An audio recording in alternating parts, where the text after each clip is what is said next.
Ladies and gentlemen, it's time for us to get into the meat of the matter. And I've recognized this man extensively earlier, so all those who came late, I'm happy you'll be scratching your head, asking yourself, who is he, and using your data to check Google. But let me tell you that he's an international lawyer. He's a media mogul. He's an icon of our federation. He's a builder, a thinker, and a relentless perfectionist. Ladies and gentlemen, founder of Captain TV, former presidential candidate in the last election on the platform of the SDP. Our keynote speaker will speak to us, Prince Adewole Adebayo. A round of applause for him, please. He has, I'm told, the best of 40 minutes to do this. Thank you very much, sir. Our real father, Kabezio, chairman of the occasion, captain of the J9 collective, other leaders of industry, members of the media, ladies and gentlemen, fellow countrymen and women. It's a great pleasure to be here, and I thank you for the invitation, and I'm grateful to God that we all made it to 2025, and we are starting on a good note. It's always good to start on a good note, and it's always good to start on time. Anything you want to do, time is limited. Because it took this group, or January 9, to make up his mind. That's why it's called January 9 Collective. Imagine if they were a day earlier, they would have been January 8 Collective, and they would have shared my birthday. Yes. But it's important, it's good that you start at all, and we are happy to be here. You might as well say, this is your 13th year, where have I been? If I've made up my mind, maybe you'll have called me earlier. Okay, what we are doing here is discussing reform. And in discussing reform, we need to understand that it's not every change that is a reform. And we should not be deceived when government comes with any program or any activity, and they call it reform. A reform must be a fundamental change in the way any activity or program or policy or anything is being done. And when we are talking of economic reform, what we must have as a consensus is that it must affect the policies that affect the economic growth of a country. It must bring efficiencies, and it must lead to stability. And when you do all of that, you will know when something is just a government program, because many programs have been passed off as reforms. That is why when the moderator started, or the compare started, he talked about how television used to be watched in those days. And we sang many songs, which we don't sing anymore. But what will surprise us is that many of the economic policies that were in existence during the time of black and white TV are still in existence now. So that calls to question, what were those reforms of the past about? And that's why we should not be duped anymore when people are talking about reform. They can reform their language without reforming their policies. And we need to watch out for that, because economic reforms within the context of economics must have footprints. And when you bring econometricians to come and do the econometric analysis, you will see observable changes in the numerals. When numbers change, we know the economy has changed, and we must be able to measure it mathematically. So, and I'm happy that Nairametric is here, and any other groups that can know whether something is actually a reform or just being passed off as a reform. But in terms of economic reform, the government must start because it's not done by government or any policy maker. And I must make a note which will make us to understand why we are qualified to discuss it. When a government makes a reform or touts a reform or passes off anything as a reform, what they are saying is that the people are making a reform. Because in the system that we have adopted, at least from 1999 to date, power is exercised on behalf of the people. So that was why when we were greeting Kabiyesi, we said, Obankio, because we have the right on behalf of the town to answer you, whether the king wants to answer you or not. We say, Obankio, and the king cannot do anything about that. Now, that's how it is in democracy. When a government comes to power, whether you voted for them or not, they are saying, we are taking these measures on your behalf. Therefore, whether you authorize them to do it or not, you are entitled to comment on it, to review it, and to suggest better ways to get it done, or whether it should be done at all. The first thing a government needs to do is called fiscal reform. Because a government that cannot pay its way is not a government. And to do fiscal reform, you must be able to handle the revenue that the government is collecting. And anyone who has listened to government since Balewa up to now, they will tell you that no government has been able to say that we are able to collect and account for the revenue of this country. And when I was running for president, my first speeches center around the question of whether we're collecting our oil revenue. Because like I made some speeches that showed that at a time, 80% of the crude oil revenue was being stolen. The only answer I got from the government, especially through the Navy, was that I was exaggerating the number, that it wasn't up to 80%. But we all agreed that substantial revenue was being stolen. And why it's important was that there was a time when Shehu Shagari, under Yakubu Gowon's government, was Minister of Finance, and he has visited the oil wells, and oil fields, and he saw flow stations where they were loading ships. And he asked them casually that, how will you know if what we are loading is what they paid for? They said we use the weight of the ship and the level of the ballast to measure. So he came back and wrote a report and noted that his predecessor, Chief Obafemi Awolowo, had mandated that all the flow stations should be metered. And Shagari insisted that with immediate effect, all the flow stations must be metered. But Shagari died. I spent some time with him before he died in Sokoto, and we discussed. But he died, and many of the oil wells have not been metered. So it shows to you that there was a fundamental need for reform in the way we even measure whether we collect our revenue or not from crude oil. Is not being done. And I don't think, despite many of the reforms being discussed about, that has been done at all. The implication of that is that if you cannot account for the revenue which you are collecting, then where do you start to be a government? Another thing you can do in fiscal reform is that you must reform the way government expenditure is made. And you must have rationalization of government spending. And this is where problems come, because those who are in government for the purpose or for the reason that in government you can do a lot of procurement. You can give contracts out. That's why people want to be minister in many occasions. There are many who want to do reform, but many are there because of that ability. And the question of whether a ministry is a grade A ministry, grade C ministry, or grade X ministry may be somehow inversely or conversely related to, or directly related to how much procurement you can do in that ministry or otherwise. So fiscal reform is where the government has the most control. So when you see any government talking to you about anything, if you want to measure whether they are serious, you look at how much of fiscal reform they have done. And there is a committee in National Assembly called the Public Accounts Committee. It's supposed under the law to be given to a minority, an opposition, a lawmaker to look after, so that the government will not be cooking its own book.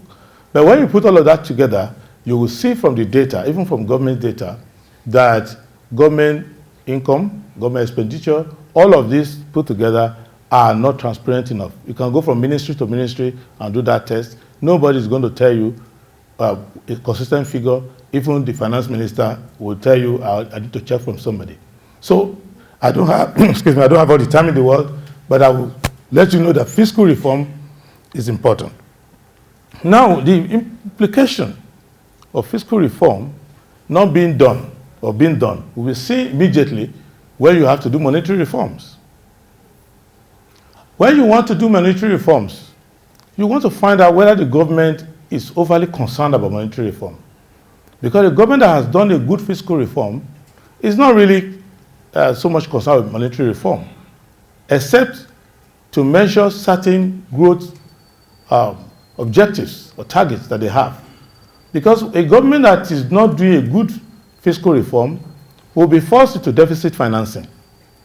And when the government wants to borrow money, it doesn't behave like the way you and I behave.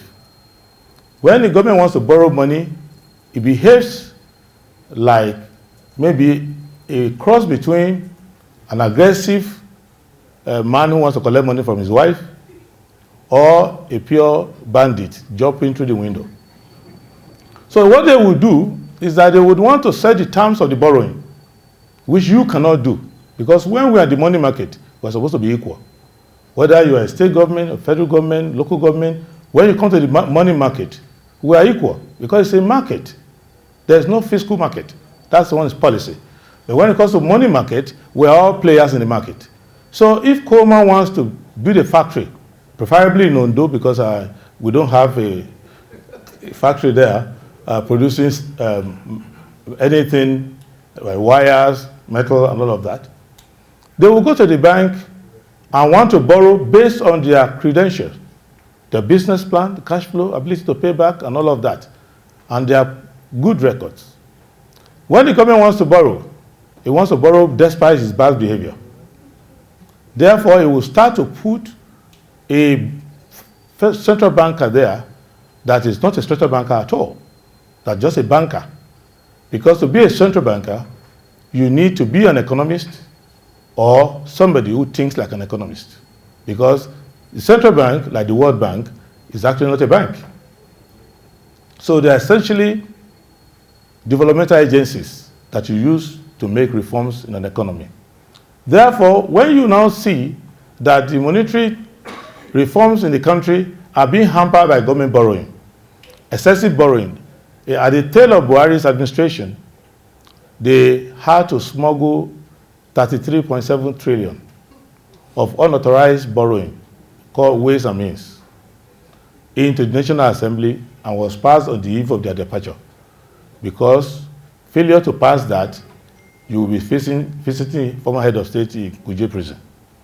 But they did pass it without making all the checks and balances. At the end of the day, the only person who is in prison is the former CBN governor for many other reasons.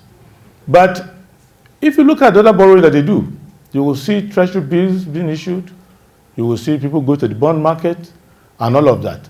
It shows to you that when fiscal reform is not done, monetary reform will be difficult to do because the government will be inflating either by doing quantitative easing, shamelessly just printing money anyhow, and devaluing the currency. That's why I say, somebody will tell you, I'm doing reform on the Naira. So when a musician is singing my panegyrics, and my oriki, and I get carried away, and I spray them 2,000 Naira, I get sent to prison. Why? Because I have defaced the Naira. But the only way you can devalue the Naira in true sense, because a dirty 20 Naira note is 20 Naira note.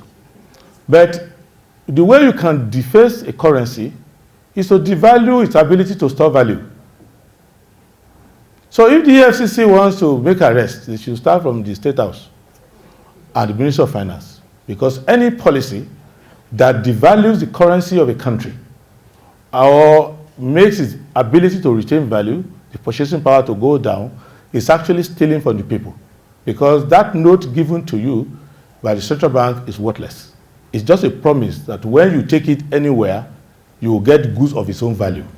And when you rig it by giving me 1,000 Naira, which you intend by quantitative easing to turn to 200 naira, you have robbed me of 800 naira. That is why when my grandfather died, he left us with some shares. And when I was undergraduate at Ife, I used to occasionally show arrogance when Cadbury or any of them issue dividends. But these days, when they send these dividends to me, I don't even look at them anymore. Because when you tell me that I'm a proud receiver of dividends of 37,000 naira or 180,000 naira, it's been devalued by the government. And that also affects the value of our stock market. So if you are a footballer and you score 2 goals in any club, you can come and buy a blue chip company in Nigeria with your weekly salary. So how do you now reform the rest of the economy when you fail in monetary reform? Now, the other reform we can do are structural reforms. The structural reform will require that we change our legal system, because we must change the law. Any reform that does not give you the impetus to change the law is not a reform. Any new thing you can do under the old law are things you could have done under the old law. So you don't need reform to do them. You just need maybe better efficiencies in other ways. So if we don't change our laws regarding banking, for example, banking litigation, for example, so many of us are sitting on top of money, but we cannot give the money to our cousin who is trying to set up a poultry. Because if you give the money to your cousin who is setting up a poultry and you want the money back and he doesn't give you, if the Olori Ebi or Kabiyesi does not resolve it for you, you will be in court for 19 years. And by the time you get a judgment, it's so useless, you ask yourself, the lawyer should refund you his legal fees that you pay to him. So these structural reforms are important, because when you do structural reform, you change the way you do transportation. You will change the meaning of things in this country. And many of the so-called changes being made are changes targeted at exploitation. For example, the Central Bank of Nigeria does not honor a check above 100 million. Why? Because they want to charge you for just the mere exchange of currencies, whereas the CBN Act promises that the naira will be a means of exchange. So there are many changes that they have made. So when we look at it, now I will now narrow it down to, why do we make changes? Why do we seek reforms? Some reforms are imposed by internal exigencies. A country looks at itself and says, why should we be like this? Why should we be a fishing community where you can be a shipping community? Then you make certain reforms, including who can be a citizen, because you want people of talent to come to your country. So you can change and say, who can be a citizen of Nigeria? Must it be always, as we said before independence, somebody either whose parents was indigenous to a community in Nigeria? What if someone is of great talent and he wants to come to your country to use the talent, just like many of us went overseas and they started claiming us to be citizens? But I knew that these people just need me. I'm a citizen of Ondo, so let me just respect myself. But they kept saying you are a citizen, you can go here, but they want to use all your talent. So they are making reforms in their own definition of things that are fundamental. So do we make reforms in this country in a manner that can make us to change the way we will conduct our activities and to get value for ourselves? So when we're now talking about internal impetus to make changes, it will be based on our history. Or look at what, maybe some will go back to David Ricardo, who talked about comparative advantage. And the comparative advantage used to look in classical economics like destiny. So if you are in a wintry country, well, you can't do tropical agriculture. If you are in a landlocked country, you cannot do maritime or blue economy, as we call it now. And if you don't have a technological background, then you cannot develop an industry and all of that. But people are now changing all of that. So 3 weeks ago, I was in the Gulf countries, and they were taking us all there because they wanted to be like us. So Qatar wanted to do agriculture, even though they're in the desert. Saudi Arabia is building the line. and they want us to come and give them all kind of idea. So while, of course, many of our citizens want to go to heaven, which is a good thing, but the channel to heaven is that Jerusalem or Mecca. But those who are custodians of these temples want to be like us. They want to reform, they want to produce, they want to do manufacturing, they want to do anything that will make them to be the superpowers of the future. Therefore, we should look inwards and let our reforms be engendered by our own information regarding the destiny of the country and what we want the country to look like. And when we start to do that, our conversation will change. Questions around ethnicity, religion, and all of those things, when we calculate and compute all of them, and we check the algorithm, and they have no impact in the coefficients of production, we will say, I don't care where you come from. I care where you're going. And where you're going is more important than where you came from. Next to that is that your impetus for reform can be imposed. We've seen that in many places, where you borrow money from the World Bank, IMF, the Bretton Woods institutions.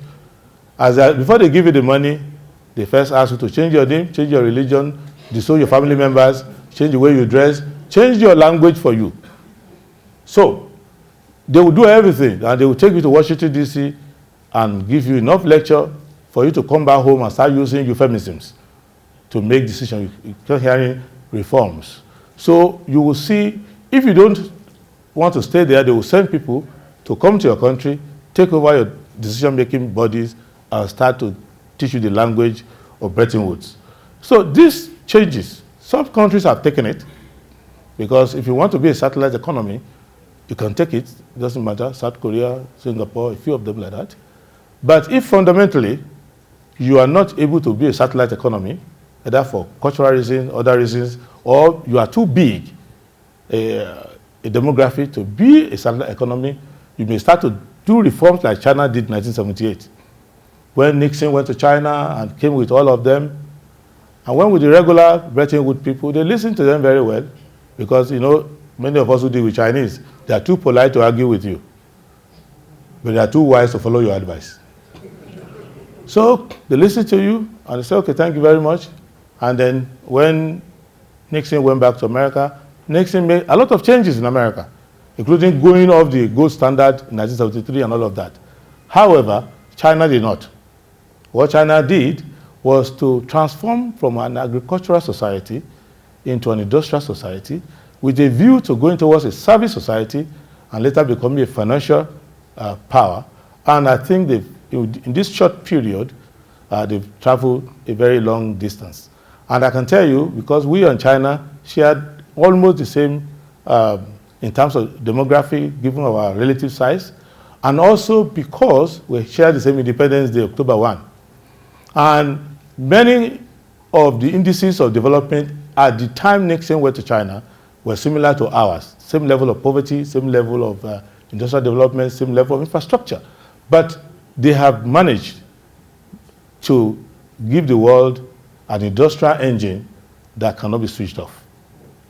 And if there's anybody here, and many of you doing very well as CEO of your companies and everything, many of you might not have an ID card, but you work for the Chinese. Because you sell their products, you import their goods, and somehow you may end up using a currency which they are powering if we go and join those who want to create a brink currency. Therefore, what it means is this, that reform is not that strange. It can either be done from within or it's imposed from outside. Also, it could be just based on technology. People did not get angry one day and throw away their black and white television. It was in Silicon Valley, they saw that they could use plasma. They saw that semiconductors can become smaller and smaller and smaller and carry more data. So they started producing all these toys, but these toys were byproducts of the main purpose of this semiconductor and this technological revolution. So we started, and they started getting cheaper because China first started with the Koreans, then later the Chinese, started producing them. So that the cost of buying TV sets and everything start to reduce, and everybody start to use them. So technology can also lead to reform. That is why in Nigeria, despite the government effort to arrest everybody who is not working in NTA, we have more bloggers now than regular TV people like us. That is because people are taking advantage of telecommunication, ICT, and these mobile phones. The TV station of the year will not have as many viewers as a young guy using TikTok. So these are some of the things that can be imposed. So when we now narrow down reforms to ease of doing business, the ease of doing business is government attempt or policymakers attempt to make businesses succeed. And to make businesses succeed, government has to first ask itself, at what intersection do we meet businesses? You meet them at the regulatory intersection. And if you want to do a proper audit of ease of doing business, there are a few things we need to make very clear. We have to follow my political leader, Malam Aminu Kano. He said that civil servants should never be businessmen, and they should have no interest in business. Because he said, where you have a conspiracy of policymakers, civil servants, and businessmen whom we call contractors, their corruption will be irreversible. Therefore, the first reform you will do for ease of doing business is that the rules must not be set by the players. The rules must be set by the match commissioners and enforced by independent referees. So if a referee is going to make more money if one team defeats the other, that referee will make sure that team defeats the other every time. Therefore, when I saw recently the President Economic Reform Team or Advisory Council, and they look like players, I said, this is a big mistake. You can consult anyone, but those who should advise you should not be people who have a skin in the game, because they will advise you naturally in their best interest. However, where those who are in government only because of their own businesses anyway, this kind of advice I'm giving will be like a pure intrusion, because many people don't want to admit that economic reform without political reform is an antithesis in political economy. Because politics dictate economics. Of course, if there's a conflict between economics and politics, economics will win in the end. However, for you to make a reform, you must gain political power. And if your politics is dirty, your economics will be tainted.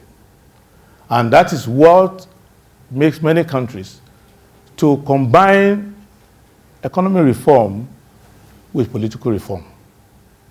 And for ease of doing business, it's important that business people should be careful to only approach government for general rules, not specific rules.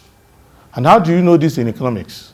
In economics, especially macroeconomics, there's a difference between an industry and a firm. When an industry is tantamount to a firm, if you are dealing with wire industry, if wire industry is equal to Coleman industry, then you have a problem. In the wire industry, there should be Coleman, known for its good quality, there should be others. And that is why in the United States, where crony capitalism took its modern bath, when they got to a point, they became less competitive because of this crony capitalism. They set up the Federal Trade Commission, which was meant to ensure that there's no collusion between regulators and firms or companies, and there's no collusion among companies. In fact, you can walk up to the White House and look at the president in the face and give the president of the United States 3 dirty slabs. You probably will be arrested and taken to prison for 3 months. But if you try to rig industry, you could get life imprisonment. So economic crimes does not allow businesses to reach their full potential. Therefore, if you must make reform for ease of doing business, in addition to separating the regulator from the regulated, you must make economic crimes quite punishable. And I can tell you, economic crime doesn't mean one Yahoo boy being arrested and put on the floor for TV to see. Economic crime means that when government policies are made, those who have the political capital to invest in people's politics and capture sectors and industry for themselves are severely punished, together with those whom they are colluding with. That way, everybody will go back to their drawing board and use fundamental business principles to plan their business. And many of us who are regulars at board meetings, we know that after we've done all the cash flow analysis and everything, towards the end, that question we always ask, do you know anybody in that office? And many people you will see on the board of companies, they don't know what the company does, but they know the person the company is writing letters to. Some of it maybe is bad, but having a lot of it is a tragedy for an economy that wants to do ease of doing business. For many reasons, apart from the fact that it is an act of injustice for those who have talent and don't know people, it's also a demarketing of the country for people whose corporate cultures does not allow that. They don't want that at all. I remember one company in Virginia, I was a lawyer, and they came to Nigeria to build an airport. They had to hire a particular person as some local relation officer or whatever. And we were meeting in Washington, and I was asking, why are you hiring this guy? They said, well, he's the only guy who speaks the local language. I said, Nigerians speak very good English. They said, well, he's the only one who speaks the language. So let's understand that. So then when we started building the airport and the government changed, the government that changed wanted to change that local person to speak another language. And in the final analysis, we met and they asked me to advise them. I said, well, you know already how I'm going to advise you. If we do this, all of you will collect this money, but we will come back to the United States and be prosecuted for many years. So as a result, the company wrote to the state government to say, hey, we cannot continue to build this airport for you. You paid us more money, let's refund some money to you, and then you can give it to another person. And of course, that was what happened, and they started using somebody who is familiar with the local system. But what that means is that many companies that will have come to assist with technology, with capital, with all of that, many of them will not come. It doesn't mean that they are clean in their own country, because some people say, out of their own country. But that is not really important, because what they do in their country is their country. What we do in our country is what affects us. So when we're not talking about ease of doing business, the summary I will give is that, one, don't let us be too confused about it. Anything that will affect ease of doing business must affect the factors of production. If you want ease of doing business, apart from the regulatory framework, which means you must make the rules very clear, you must make them apply to everybody, and you must advertise these rules ahead of time so that everybody knows that this is what I have to comply with. In addition to that, you have to make labor qualitative and ready to use. Anybody who hires labor now knows that you are setting up a school inside your company. And not just for cultural changes or anything, you are fundamentally teaching the person grammar and simple algebra if you are doing any work along science. You must make land and anything related to land. And when I define land including licensing, minerals, and everything. You must make them transparent. So when a company is sitting down in Los Angeles and they're asking the board members, what is the meaning of Omonile? You know that you have a problem in that economy. So you need to make land and do proper land reform. We haven't done land reforms in Nigeria. We're only doing land acquisition, land grabbing, but land reform we haven't done. And because we are not doing land reform, we are not able to do reform of things under the land. You must also do capital reform. You must have general rules for lending, cash reserve management, even banking supervision. If you have enough time, bankers will tell you banking supervision rules are not uniform. If you have friends in the CBN, sufficient friends, a small bank can swallow a big bank. So the borrower can liquidate the lender and things like that.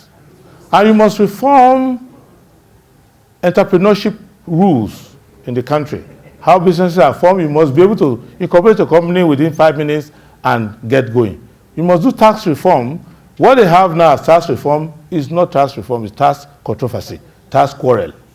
Because I addressed the Charter of Taxation last time, and I came to the conclusion of certain things which I don't have the time now, will amount to tax reform.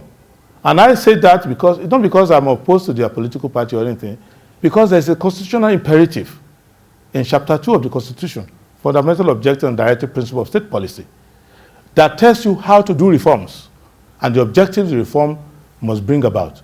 So I encourage them to look into that and listen to that speech and quickly make addition to their reform. But what they are quarreling about now is about the custody, especially of revenue received, custody of VAT, whether it should be received here or the left or that. But in the end, VAT is a consumer tax, which should be a state tax. So what are you arguing about? So if you want to do fundamental reform, it takes a state should collect its tax in its own country, in its own territory. And it's not the business of Ogun State, what Lagos collects, or what Kano collects, but they will say, oh, it will lead to chaos. No, the real chaos is you collecting my money and later telling me how much of it you are going to give to me. So, but that's for another day. Then you must be able to do serious reforms along the line of infrastructure. If you go into any industry today, you are competing with anybody. I'm a miner, and many of the mining sites that we have, I have a particular mining site in Abuja that is very attractive because we have marble and all of that.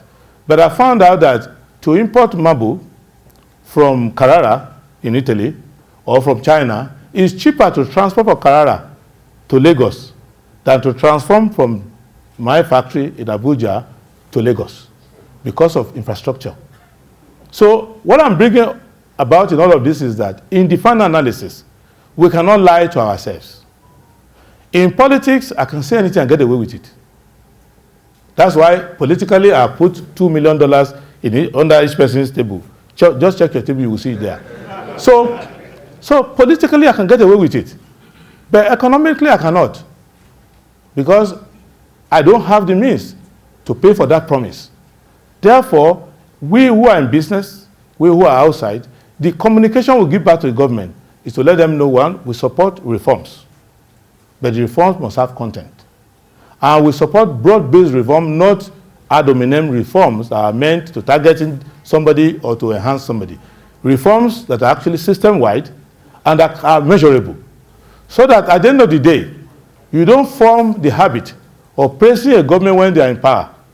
And in the end, when they leave, you say, oh, they have done very badly. I will conclude with one anecdote, a kind of situation between a person who is a senator now, but he was the chairman of the ruling party, this ruling party at the time.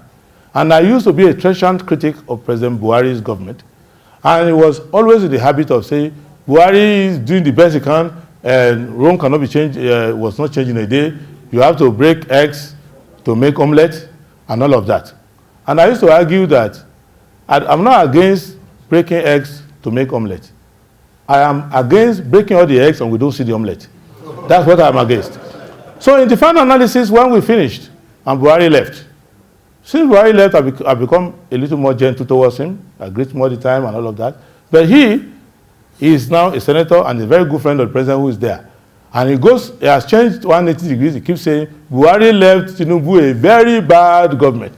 But when Buhari was there, he said Buhari was doing his best. So I don't want us to have that kind of attitude because economics will punish you. In the final analysis, you who lie about reform will suffer the consequences of that reform.